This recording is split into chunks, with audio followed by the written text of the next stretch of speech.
Alright, so after a long hiatus, Screened In has returned. And we're starting things off with a review of Doctor Strange. Welcome to Screened In. Probably not coming to America. Alright, we're gonna head over to the couch. The Boondocks are coming back in April. Agents of S.H.I.E.L.D. It was awesome. Moving on to the comic book front. Ben Affleck as Batman. Gal Gadot as Wonder Woman. Jesse Eisenberg got another one. Kevin Hart as Deathstroke. I mean, come on, it'll be ironic. Why? Stop showing bad video game movies. This looks awful. It's worthless. I can't. Who the fuck asked for a Sly Cooper movie? Well, that was fun while it lasted. So 2016 has been an interesting year for superhero movies. With Marvel steady rolling along and DC trying to get their foot in, things have been rather up and down lately. And 2016 has proven to be the first year in which we see that. We had movies that gave out lofty expectations, and we had movies that crapped out opening at the gate. Doctor Strange is the final movie of 2016 to come from Marvel or DC. We are about to see how it stacks up. So let's get a synopsis. Doctor Strange is the story of a neurosurgeon named Stephen Strange. Yes, that is actually his name. One day, he gets into an accident and busts his hands up. As a result, he spends all of his fortune, all of his knowledge to try to fix his hands. When everything fails, he seeks out the Ancient One, an ancient sorcerer that he believes will fix his hands. But in actuality, the Ancient One is really going to teach Doctor Strange how to become the Sorcerer Supreme. Along the way, he meets people like Baron Mordo and Wong and the movie's main villain, whose name I'm not even going to pronounce right now, so we're just going to say is Mads Mikkelsen. So how did Doctor Strange stack up? Well, I'll get to that. First, we're going to go to the concession stand. I'm a little parched, but when we get back, I'm going to get into the good, I'm going to get into the bad, and I'm going to get into what the hell went on in this movie. Your condition. My magic's not real to help.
Alright, we're back. That was a tasty beverage. And trust me, you're gonna need a drink for this movie.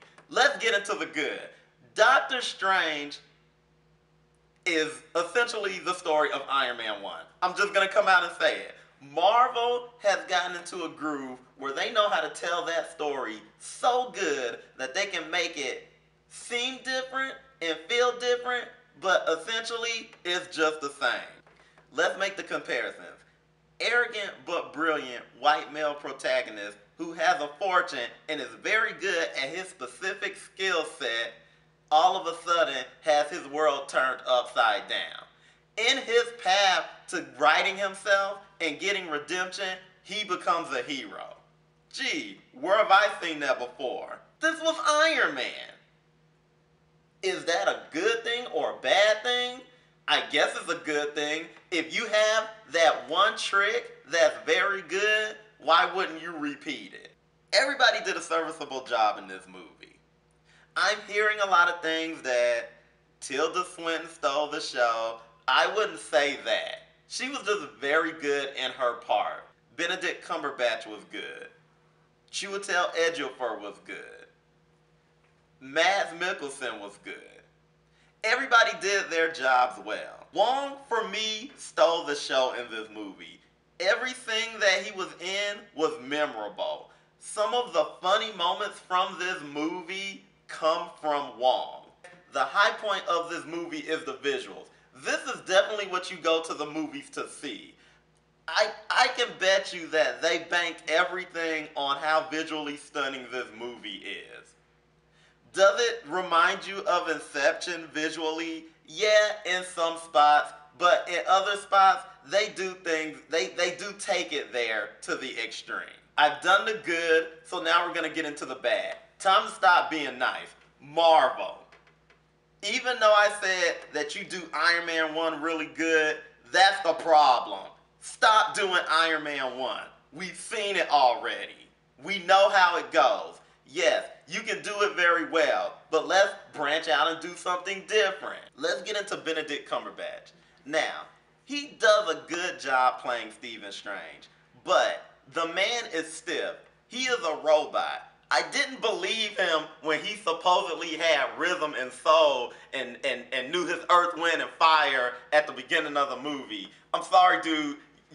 You might not be from this planet because you are a robot. That's just real. You did a good job. Stephen Strange is supposed to be cold, but you are a cold You're a robot. You're a robot. Marvel. This script was shaky as hell. I got several things wrong with this script. Okay, first off, the villain problem. You guys just do not want to fix the villain problem. Okay, Mads Mikkelsen, very good actor. I had to look up the character that he was playing. I still can't pronounce his name, so I'm just calling him Mads Mikkelsen. But I went on Marvel Wiki. I looked him up. Come to find out, he's a throwaway character. You made a throwaway character who was essentially a henchman, the main villain in your first movie. Is this what we doing now? You know that you can't get villains right, so you just make throwaway characters the villains? And as someone who reads the comics, I know that his motivation was just bare mortals tacked onto him. Marvel, I know what you're doing. You're not slick. You know you need Baron Mortal to be the new Loki because the third Thor movie is going to drop and there will be no more Thor movies. So you're trying to make a new Loki and you're trying to make it through Baron Mortal. So you take his motivation to be a villain, you tack it onto Mads Mikkelsen No Name, you give Mortal a new motivation, which we'll get to that in a second, because that shit don't make sense. And then you just throw away Mads Mikkelsen. Not cool. So essentially, Baron Mordo is going to become a villain because he didn't like the way Doctor Strange went about being Doctor Strange. And on top of that, he didn't like the fact that the Ancient One kind of dipped into the dirt a little bit and had to get her hands dirty from time to time. That's not motivation enough. I'm sorry, it's not. Especially when there's a hole in the plot as far as I'm concerned, because when Strange first comes there, Baron Mordo is the one that convinces the Ancient One to take him on as a student. And he mentions specifically it's because of the way he does things. If I remember correctly, he uses the lines, "We could use someone like him." Then come to find out, you don't like the way he does things? So which is it, Baron Mordo? That's shaky as hell. Okay, I've been avoiding the elephant in the room, but now we're going to jump on it. The controversy with Tilda Swinton. Okay, here's the thing. Marvel. You knew that Tilda Swinton being cast as the Ancient One in this movie was a problem. You address it as a problem. If I remember correctly, you say something along the lines of you don't want to offend you don't want to offend Asian people, so you made the Ancient One a white woman who's Celtic in origin. Okay, fair. When I hear that, I expect to walk into a movie and see Celtic imagery. The first thing that the Ancient One does is uses her magic to make Chinese fans as weapons. That's Asian imagery. So I look at that and I'm like, okay, then, spoiler alert, the initial misdirect of who the Ancient One was. They show an Asian man who looks like he could be the Ancient One, only to come to find out that it's Tilda Swinton. Marvel, are you trolling people who notice that you have a race issue? Because that's not addressing it. That's not addressing it at all. That's being a little bit antagonistic about it. If you're going to make the Ancient One Celtic, then surround her with Celtic imagery. But don't do things like that, because that's literally a slap in the face to people who were concerned about that type of thing. And while we're on race, so in Nepal, there's a minority street gang that includes white guys. I didn't know they did that in Nepal. Can someone from Nepal show me where you can get robbed by an Asian, a white guy, and I'm guessing a light-skinned black guy? Can someone show me that? I've never been to Nepal, so I don't know. That was just weird. That just stuck out to me as weird. It's not the best Marvel movie in the world. I wouldn't even... Look, it's better than Ant-Man. I've said personally that Ant-Man was a glorified made-for-TV movie. Doctor Strange is a little better than that. You can find some enjoyment in it. It is theater-worthy, but you go to AMC where the tickets are a little cheaper. Don't go somewhere where you got to pay like $15 for a ticket. But should you see this movie? It's not essential. You'll find some enjoyment. Even I enjoyed it despite the bad things, but I'm just saying, the flaws were noticeable. Tighten your shit up, Marvel. I'm watching you.